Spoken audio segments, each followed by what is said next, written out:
all so much for being here today. I want to thank Fauna for introducing me and Lynn for coordinating the event. Many people in the English department and beyond who made this book possible. I'm very grateful for your support. So, Victorian novels ostensibly improved their readers. Walter Besant wrote in 1884, "A moral purpose has become practically a law of English fiction." The fields of psychology, physiology, ethics, and medicine likewise stressed the importance of active self-cultivation. Critics have long found that particular ideal of subjectivity to be unworkable, unattainable, just rather difficult to pull off. But they treat Victorian writers as if they have inevitably reproduced that regulative normative trajectory, whether knowingly or not. But I question whether the Bildungsroman, the novel of self-making, is really as committed to this progressive aesthetic of development as we've imagined. My book, Still Life, Suspended Development in the Victorian Novel, rethinks the aesthetics of agency. I demonstrate how novelists used their style to express ambivalence about the formation of the proprietary, individualist, yet socially responsible self. Victorian novelists, I claim, explore states of diminished consciousness in ways that fundamentally alter the dominant view that the novel serves the goals of cultivation and moral reflection, and even the view that the novel itself has agency in teaching us how to do those things better. The texts that interest me do not train the attention. They do not make good selves. Instead, they evoke the subtly non-instrumental powers of narrative. My talk today will be a hybrid of some selections from my book's introduction and the coda, and some examples of the kind of reading I offer and theorize. So I want to acknowledge at the outset that Victorian writers were part of a perfectionist culture that often made very strong claims for literary reading's benefits. There was enormous emphasis in the 19th century on literature aiding the active cultivation of one's mind. George Eliot famously called novels the raw material of moral sentiment, and that's a pretty strong way to phrase this. She is trying to get us to understand that novels, through cultivating our sympathetic engagement with psychologically complex fictional characters, make us better. And we see Victorian thinkers consider what reading is all about by invoking ideals of work, discipline, and will. And not coincidentally, these are the same kinds of characteristics associated with the production of objective knowledge. The flip side of this is that there was a lot of anxiety, famously, about states of willlessness, and especially about absorption in novels as a particularly troubling version of kind of pointless, futile behavior. So reading was thought to be rather dangerous, and this was especially for women readers. The writer of conduct books, Sarah Stickney Ellis, for example, recommended reading aloud because, as she put it, the habit of silent and solitary reading has the inevitable effect in a family of opening different trains of thought and feelings, which tend rather to separate than unite, and which naturally induce habits of exclusive, selfish, and unprofitable musing. Watch out. Mary Wollstonecraft had earlier in the century criticized sentimental fiction for teaching women to articulate, quote, the language of passion in affected tones, for teaching them to rely not on reason, but on sensation and sentiment. And she thought this did not prepare them well for the domestic duties and the political duties of human life. John Stuart Mill complained about addiction to reading. Florence Nightingale, the famous nurse, complained about, as she put it, those who live on opium or on novels, as if they are exactly the same thing.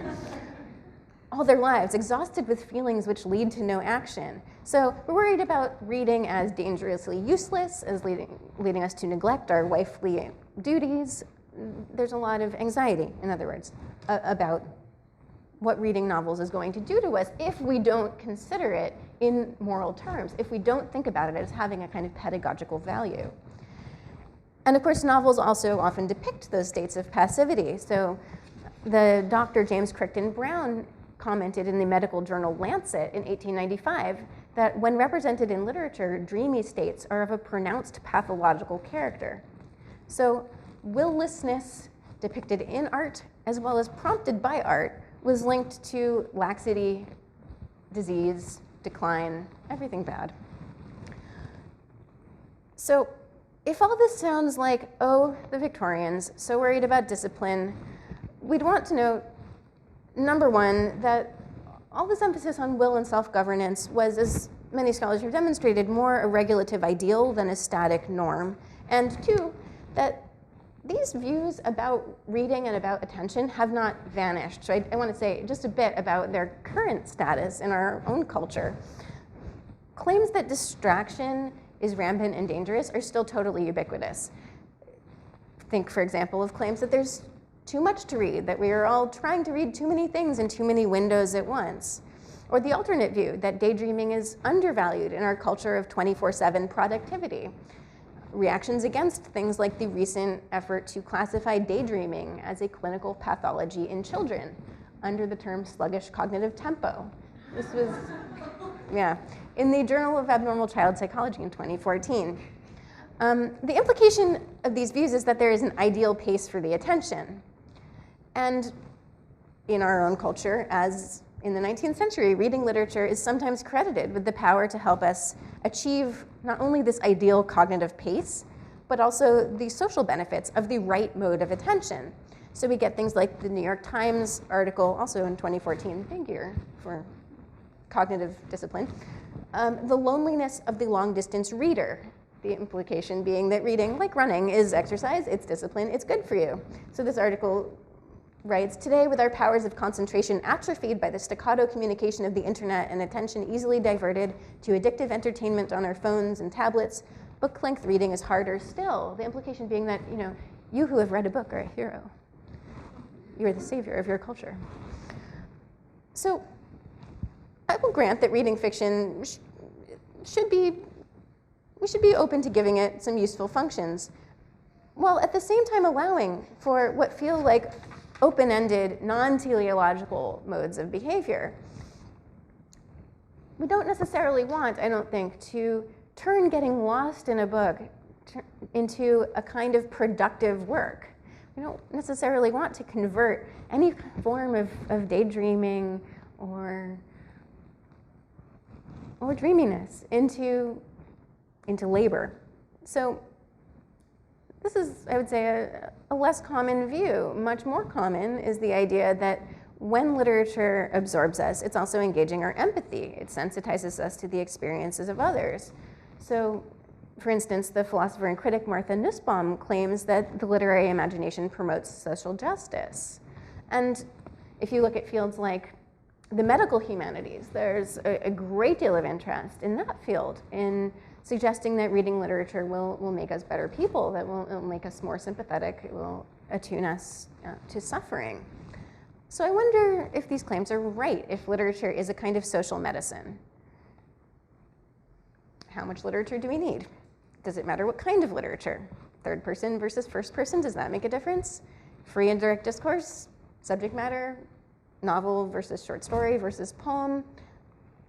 Arguments in favor of the pedagogical force of literature tend to avoid the formally experimental literariness of postmodern novels and tend to prefer 19th century realism, as if it has some kind of straightforward connection to a normative vision of the attention. But that tends to flatten out the 19th century novel quite a lot and to overlook its own literariness.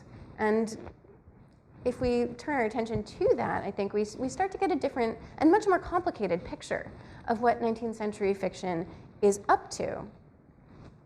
So my book suggests that even if we want to understand novels as having a unique effect on our sensations, our capacities, our attention, the idea that reading will improve us, that reading will orient us toward the register of social sympathy, is neither self-evident nor historically consistent.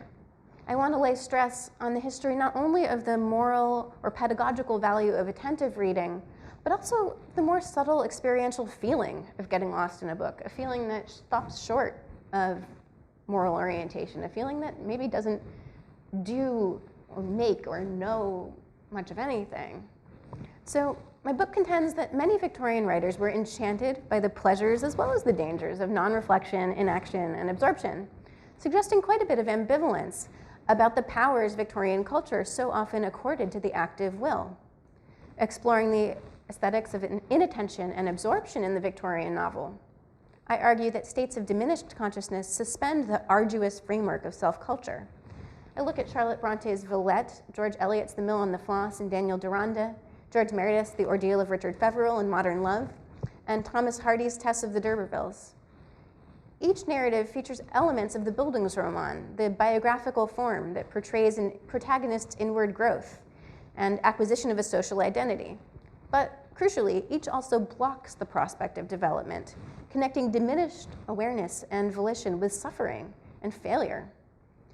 Yet that's not the only association with those states of mind. The texts are structured by a distinctive tension between the biographical forward drive and a sort of lyrical arrest, the stoppage I call still life.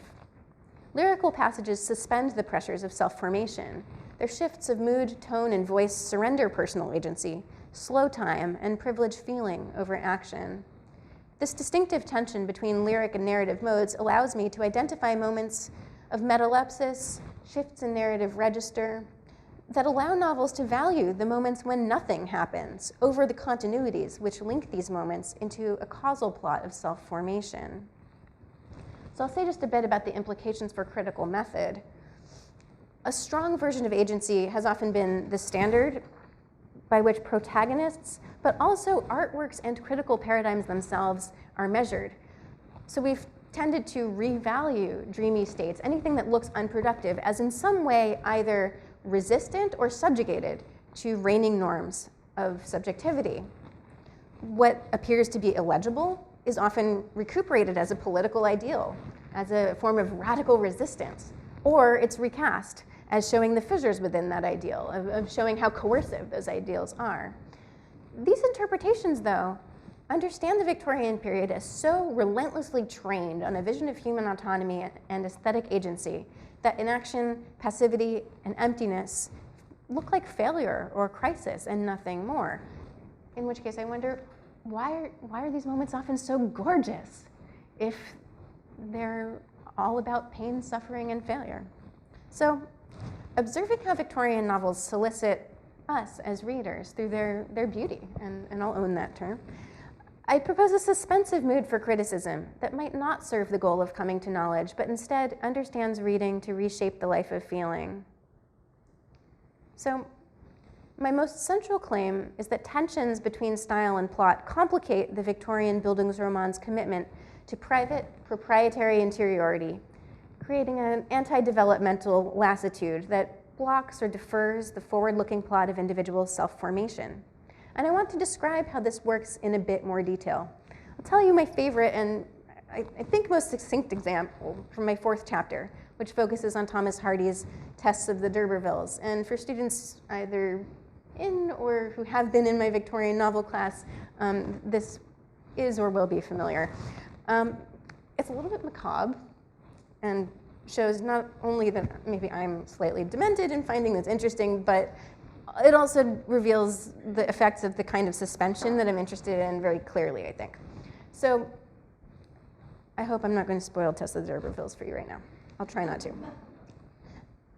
So Tess has just unintentionally killed the family's cart horse by falling asleep while driving. So we're already in the realm of non-reflective behavior, unconscious behavior, behavior that is sort of not willed.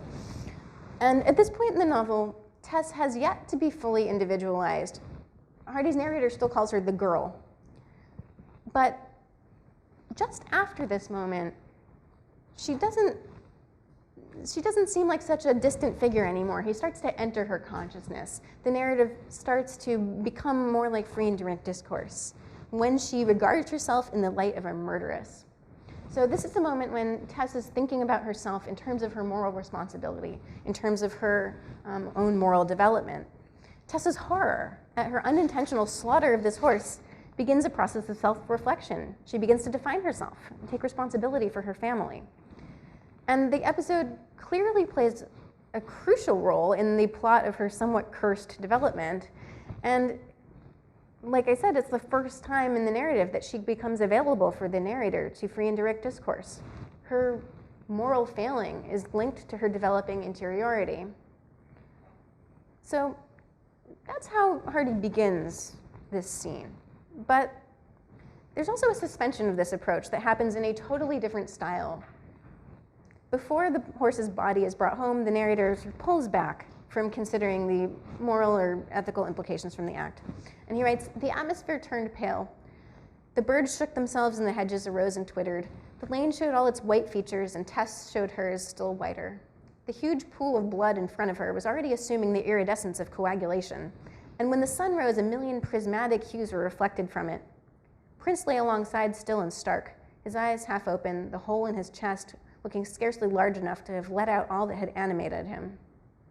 This is a moment of metalepsis or shift in narrative level because we've gone from free and direct discourse, being inside partly Tess's mind, to being very, very outside of it.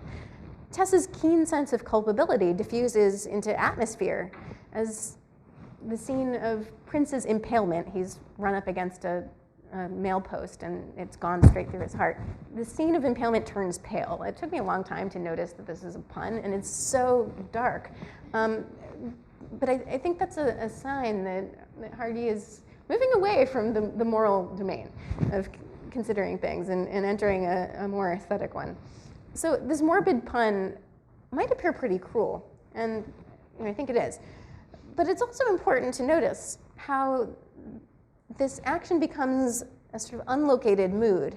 And at the center of the scene, we get this image of gleaming clumps of blood that appear to be the source of unexpected beauty. It's a very strange thing.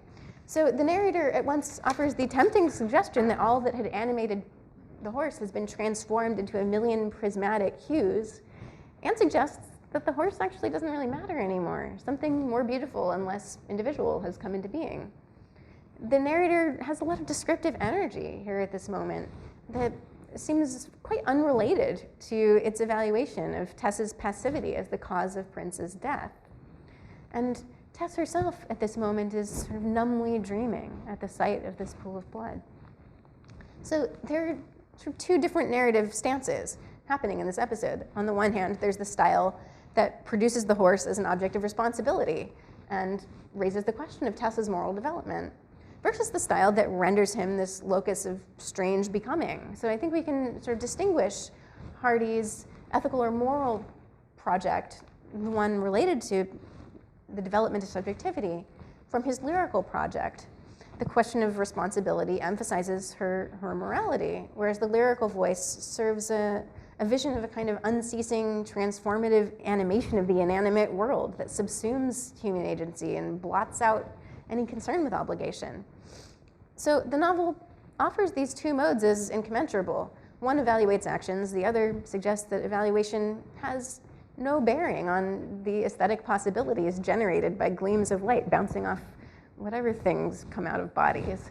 And it's a very different way of looking at the same phenomenon. So the texts examined throughout my book produce suspended structures of non-instrumental sensation in lyrical narrative pauses that ambivalently dilate and delay plots of self-culture. But they don't propose an alternative model of subjectivity or agency that could counter the aesthetic of building. And this is a crucial point. The pressures of self-cultivation are never banished. They're only held at bay. Suspension then contains a sort of paradoxically static intensity. These glints of light are not going to save Tess. They're not going to prevent Tess's tragedy. Unconsciousness is not being proposed as a solution to the problem that development feels untenable. Not straightforwardly, anyway. But it does interrupt these stories of development. It opens up other ways of being and feeling, and suggests that art doesn't necessarily have to teach us to reproduce an uncomfortably dutiful version of the self. So, in other words, arresting the ordinary forms of subjectivity, the ordinary forms of being, it creates a subtle disturbance in received categories of thinking, knowing, and feeling that usually organize development. But it only does this for a moment. And so it doesn't function as a sort of negation in the dialectical process of coming to knowledge. It feels more like the negative of a negative. The lyrical moment in the novel remains sort of implicit. It doesn't get translated into any sort of revelation. It's not any kind of imminent transformation. And these novels tend to portray protagonists' life stories as foreclosed from the beginning. And in that sense, they set the conditions for exploring alternatives to an aesthetic of Bildung, as they withhold their eventual ascent from the moral and social demands that condition their characters' lives. These characters have no choice but to adhere to the modes of subjectivity that are given to them in this world, often with fatal results. And yet, we're still exploring something that is other to that demand. So reading lyricism with and within the novel, I argue that the more capacious range of modes that I'm pointing to shows the formal as well as ethical limits of the genre. So the very texture of the writing renders states of passivity, stillness, and inaction as very quiet avowals of how non-transformative art can be. It doesn't convert these experiences of stasis or inaction into strategies for empowerment, but I think that that's okay. They remain aesthetic. They don't tell us how to be in the world or do in the world, but they allow us to read differently.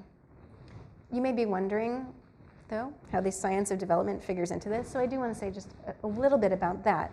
My argument has a historicist dimension. I analyze novels alongside contemporary discourses of mind.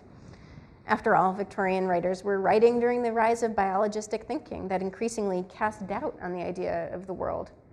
Scientists of mind were asking, do we have the capacity for truly intentional behavior at all? That said, while there was a rise of interest in non-deliberate or reflexive thought, there was also a sort of supplementary idea of what was called unconscious cerebration, the idea that there's a kind of cognition that occurs without our knowing it, that happens below the level of awareness. And generally speaking, unconscious cerebration was invoked in order to suggest that even if we don't know what we're doing, we end up enacting the things that we would choose to do if we were conscious enough to choose it.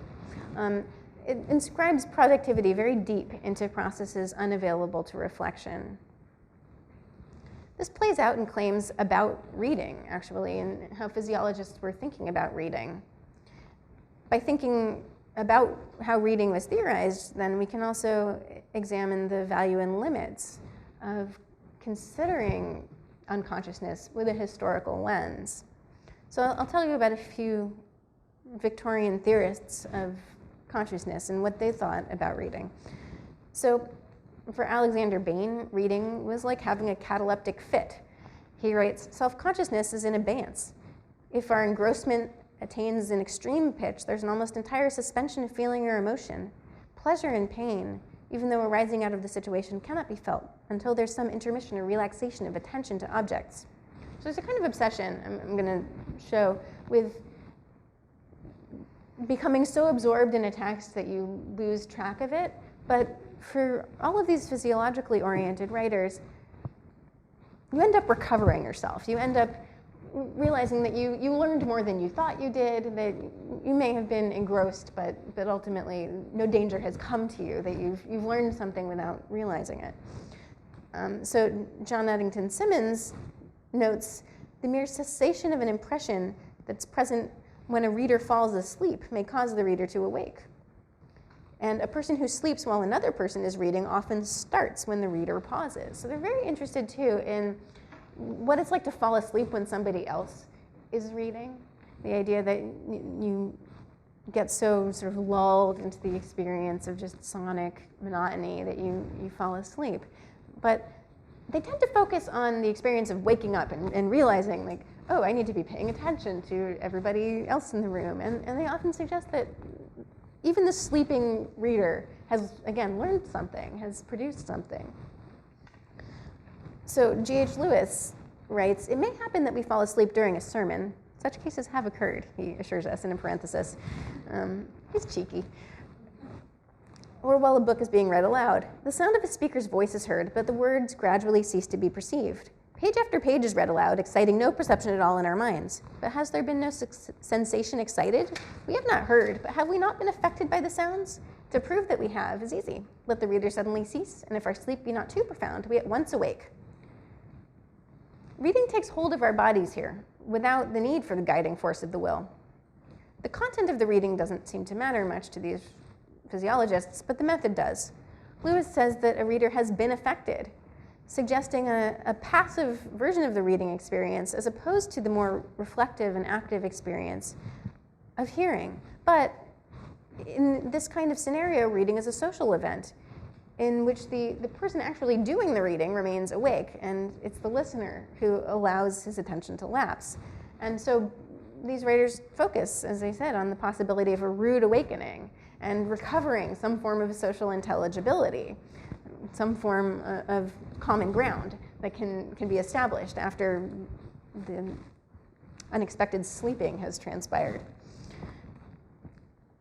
I want to turn just briefly, by way of a conclusion, to a scene from Elizabeth Gaskell's novella Cousin Phyllis from 1864, because I think it helps show that the physiological accounts, while relevant to the literary accounts, don't fully explain what's going on in depictions of languorous reading in literature.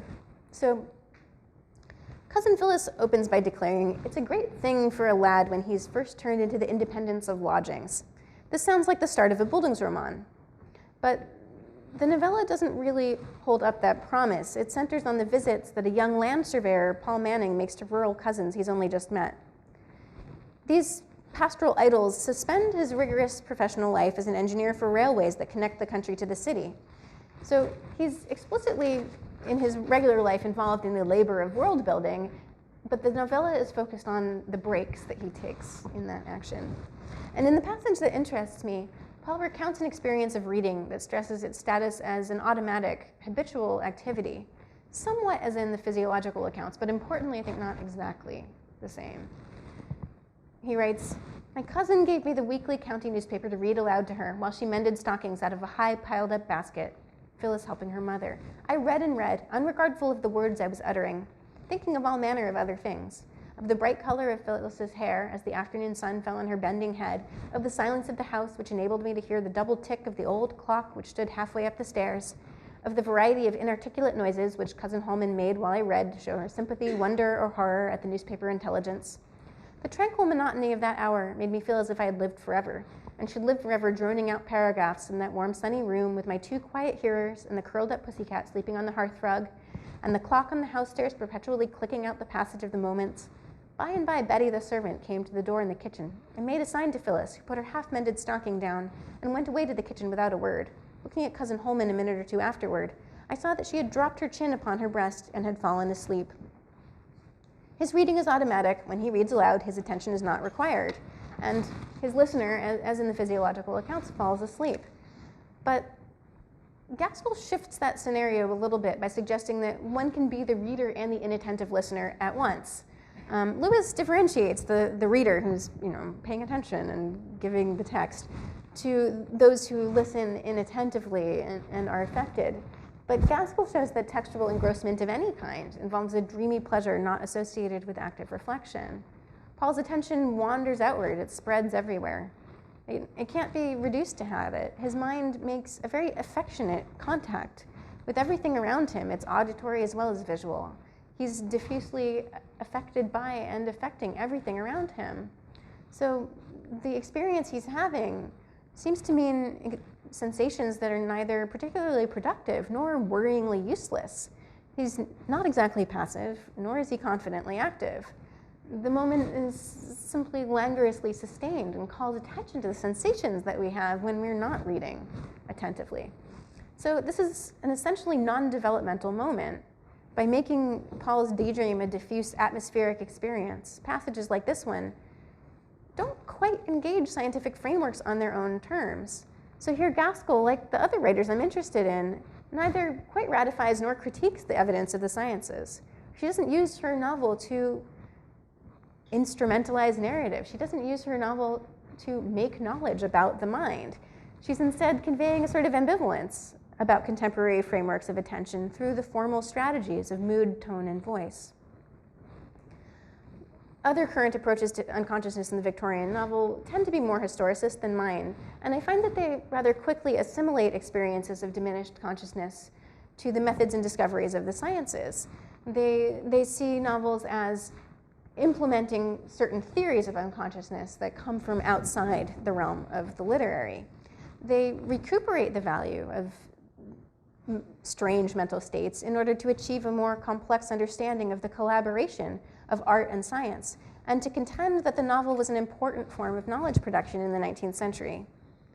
And I do acknowledge this aspiration on the part of many Victorian novelists, including those that I consider in this study.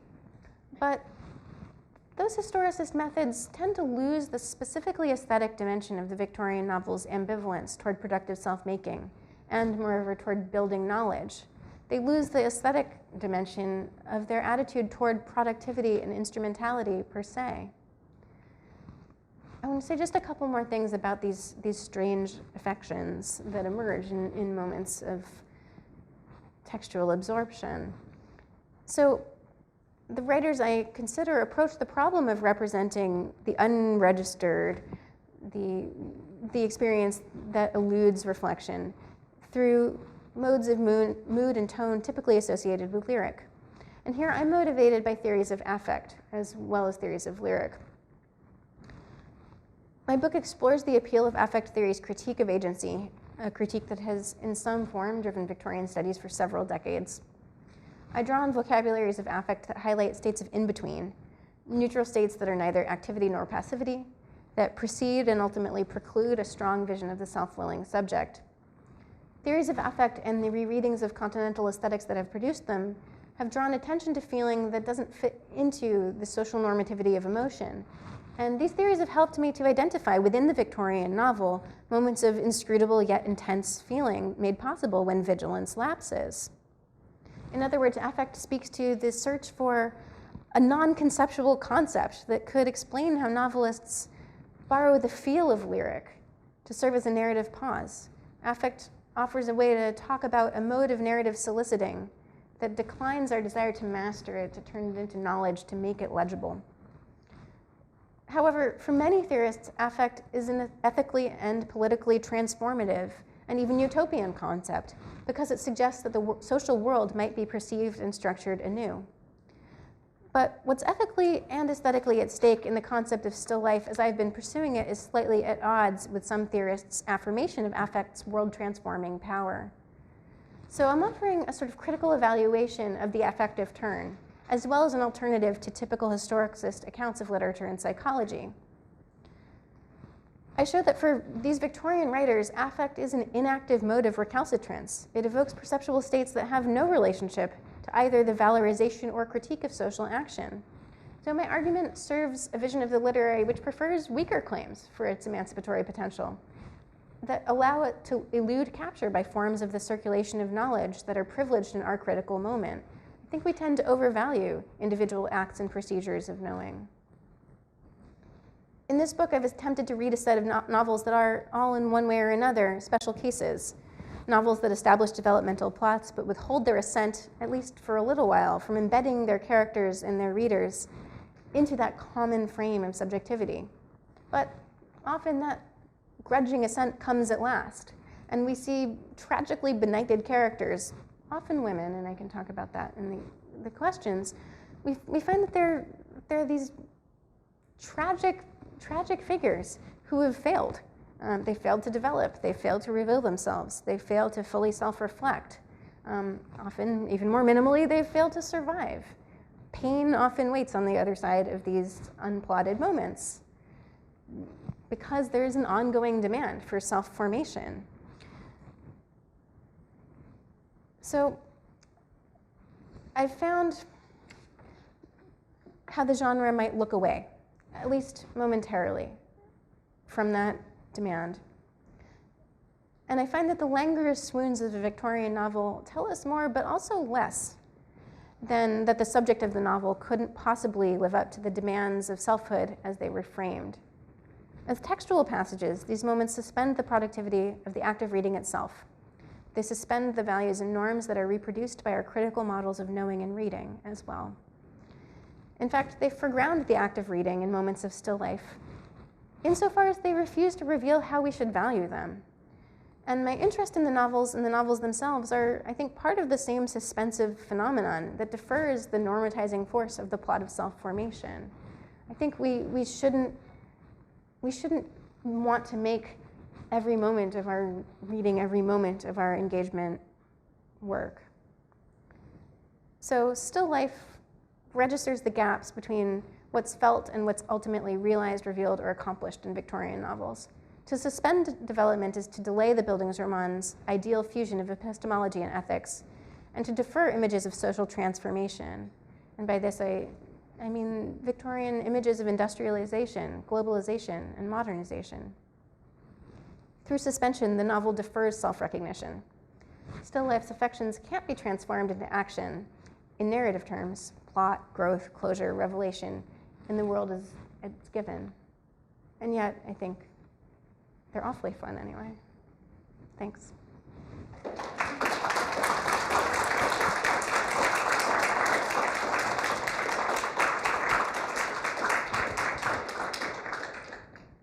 So I'd be happy to take questions.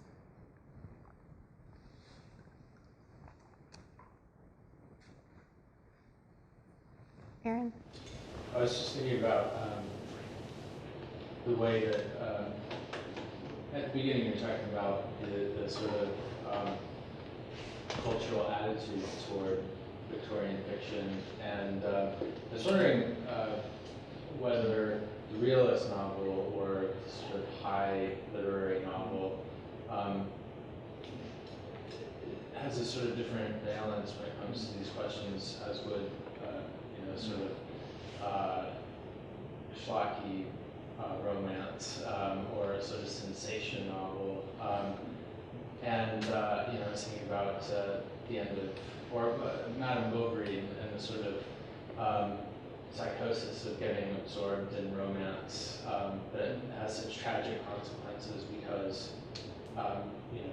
these women's lives that are very constricted are somehow opened too far ajar by this sort of escapism of romance.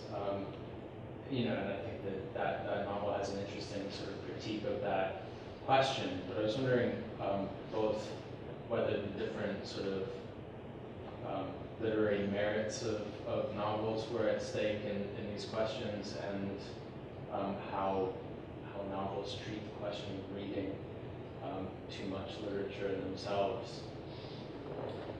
Yes, so Aaron's asking about the relationship between realism and other genres, how they treat these self-estranged forms of consciousness, and also about how novels thematize excessive reading.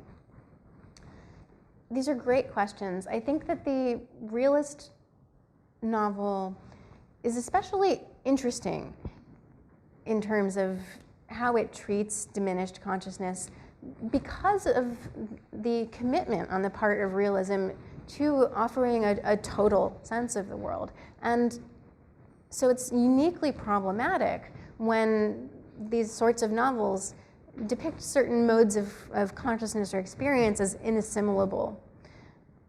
Modes of consciousness that don't seem like they conduce to producing anything. If you think about what the realist novel does, what the omniscient novel in particular does, although I wouldn't want to exclude first-person narratives entirely, they attempt to have a sort of total scope, and that implies a desire to synthesize all of the phenomena of a very diverse world. And these kinds of moments, I think, are not easily synthesized, and they're not easily assimilated. And in that sense, I think they pose a unique and uniquely interesting problem in the realist novel. Whereas in sensation fiction, from the very outset, there's a fascination with the concerns that are problems in the realist novel. These are, in sensation fictions, the impetus for storytelling itself.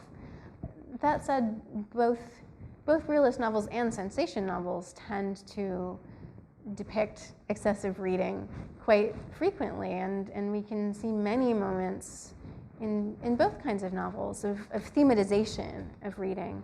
So in The Mill on the Floss, for example, there's quite a lot of emphasis on Maggie Tulliver's absorption in her books, but it's often a kind of absorption that's depicted as a dead end.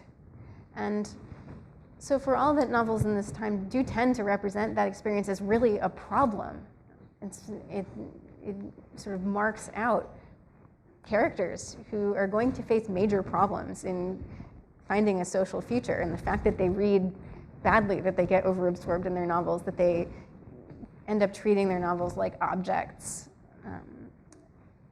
that does tend to mark those problematic character trajectories. For all that happens, then there's also this more positive depiction of absorption. And so that duality really interests me.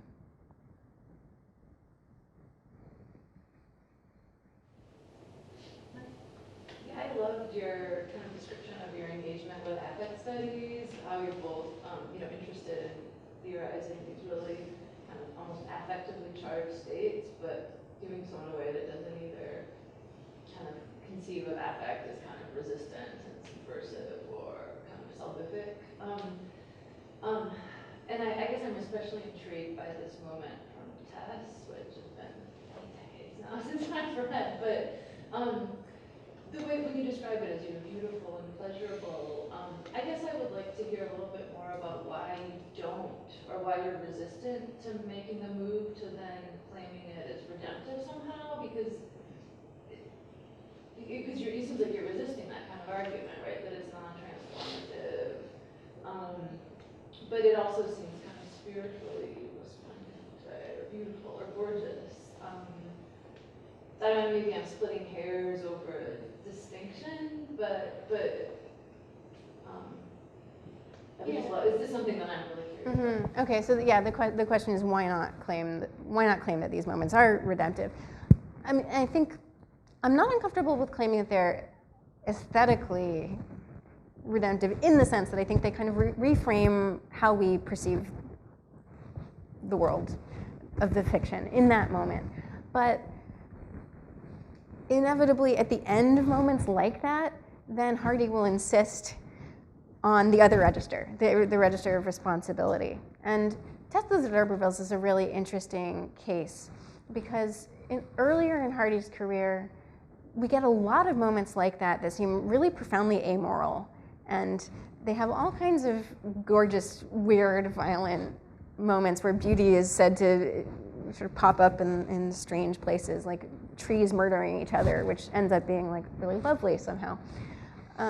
Or a moment in The Return of the Native when a character is about to die, and what we're told about is the insects glistening in the grass, as if that's more important than the human death. Hardy seems very comfortable with that earlier in his career, but I think when we get to Tess, there's a kind of more violent back and forth between registers. The register that insists that, no, we actually need to evaluate this in terms of responsibility and suffering. And in that novel, I think responsibility toward animals ends up being one of the main ways that Hardy makes this clear, that we can think about animals as just beings in the world who might be transformed by dying, and then we can look at their blood and it's really pretty, or we can think about them as suffering at human hands. And the novel explores both of those ways of depicting animals, but increasingly as the novel goes on, he tends to emphasize the suffering element. And that, I think, is especially interesting in the light of his final novel, Jude the Obscure, where animals are depicted only in that second sense. They're only depicted as sufferers at human hands, and we see none of that descriptive energy. So for all that he spends so much of his career exploring the aesthetic weirdness that I want to highlight, that doesn't end up allowing him to escape the frameworks of responsibility he seems to be struggling against all along.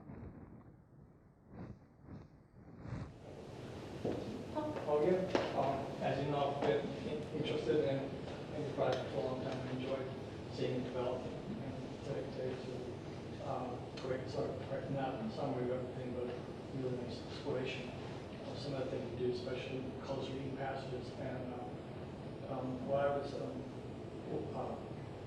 thinking of was one of the things that stood out today was your use of the word metalepsis to signal the shift from, I think in the case of test, from the point of view inside, the focalized point of view, right, the grand and direct discourse, when a narrator so happens to figure in the 19th century novel narrator is in a particular consciousness and then loses that focus, right, and so somewhere else, right, and that losing the focus of the individual consciousness and sort of going out of that, right, which you call metalepsis in the case of Test of the D'Urbervilles, and I think also that was happening in the second passage you read from Gaskell. I wasn't sure.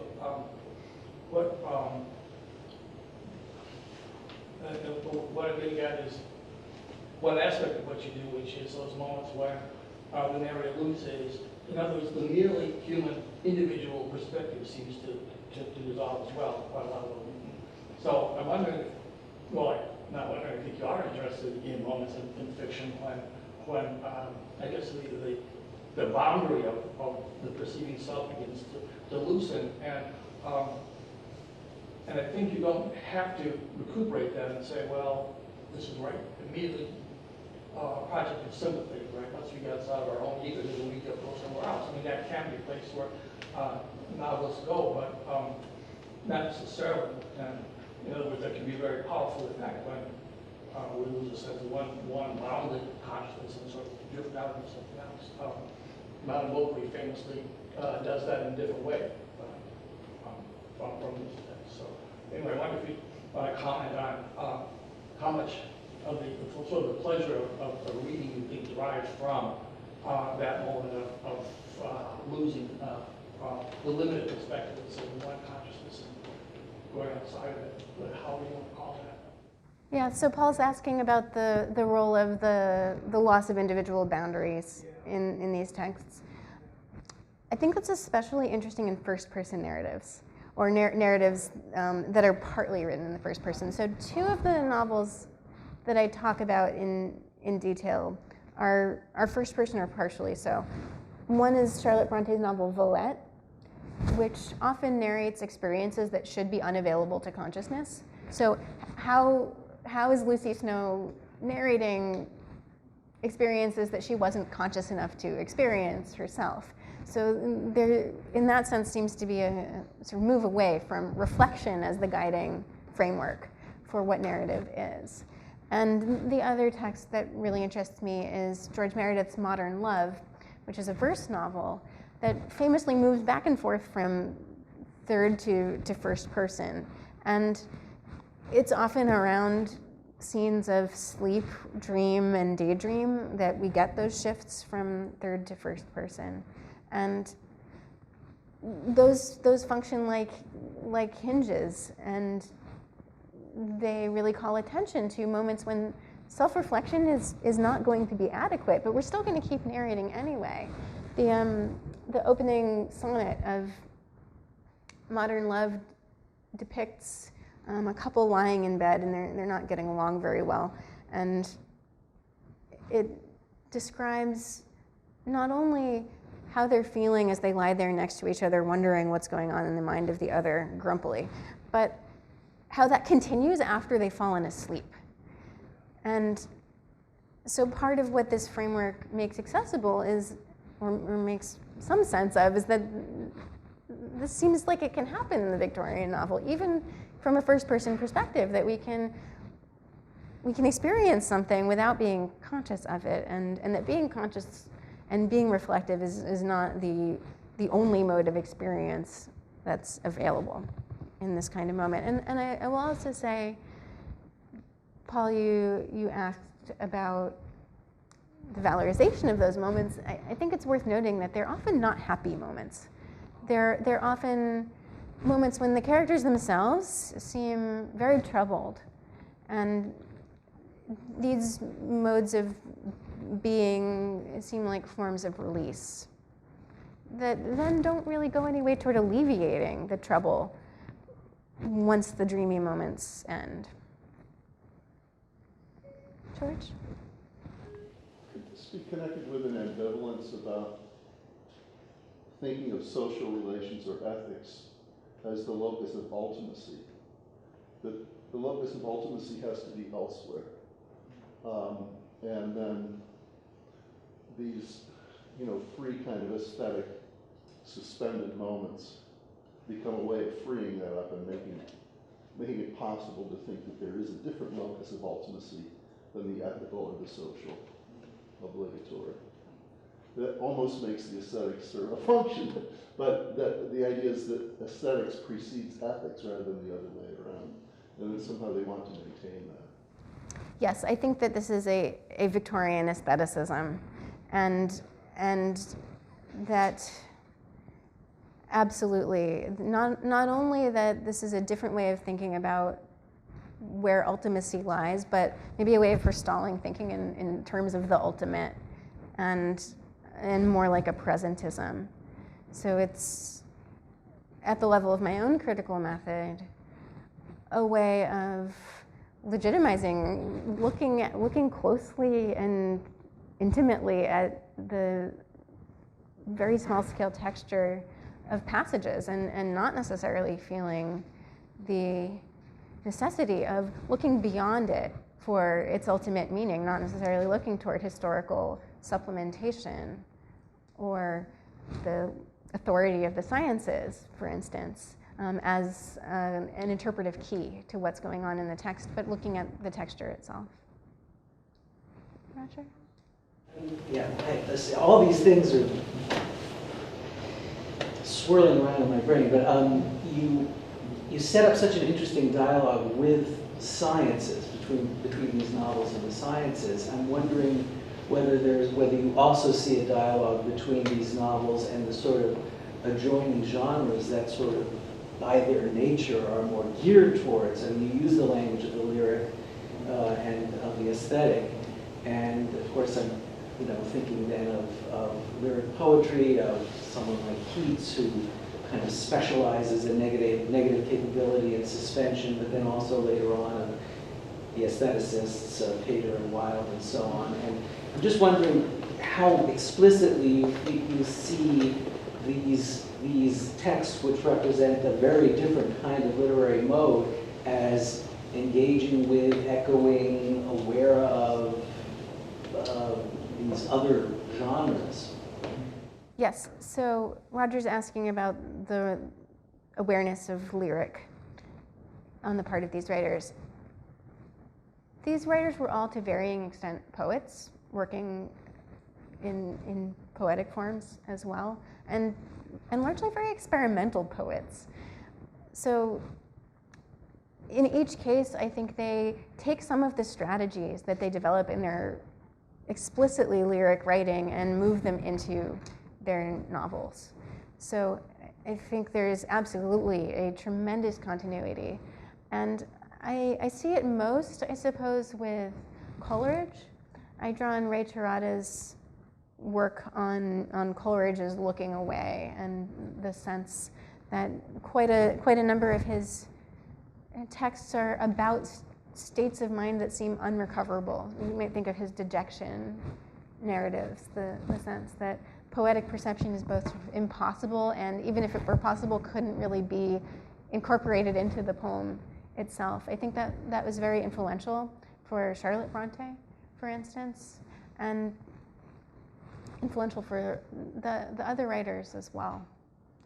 And of course, Thomas Hardy, writing at the end of the 19th century, makes what might seem like a strange turn. He goes from writing novels to becoming exclusively a poet after many years of doing both. And we might think he sort of turned his back on the most intriguing possibilities in his writing, ended up with what I see is actually a slightly more conservative mode of narrating in Jude the Obscure, and sort of shifts all of his experimental stuff to his poetic forms.